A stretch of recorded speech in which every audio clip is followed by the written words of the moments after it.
In today's video, I'm going to teach you how to add voiceover in Canva per slide. We'll walk through this step by step so you can easily record clear, professional audio that matches each slide in your presentation or video.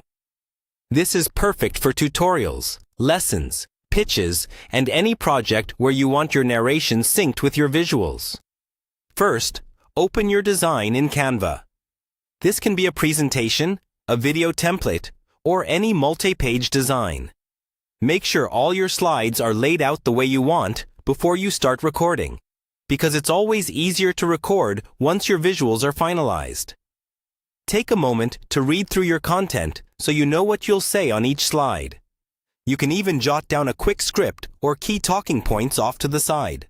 Next, select the slide you want to start with.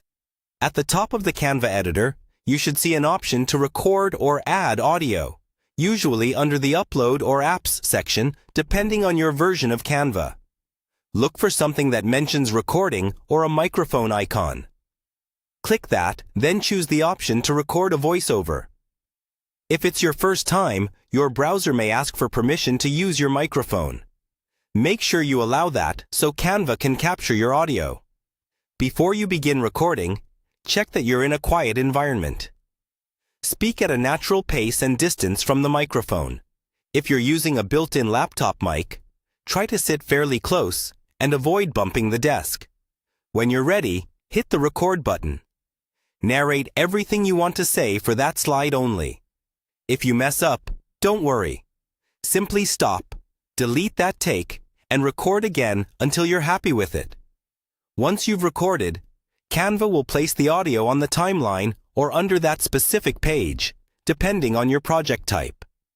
Play it back to confirm it sounds clear and matches your slide's content. You can trim the beginning or end to remove any awkward pauses. Repeat this process for each slide.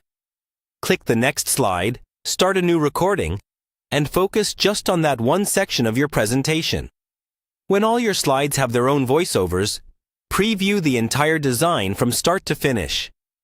Make sure each audio clip starts and ends cleanly, and that your timing feels natural with any animations or transitions. Finally, download or export your design as a video so your per-slide voiceovers are all baked in and ready to share.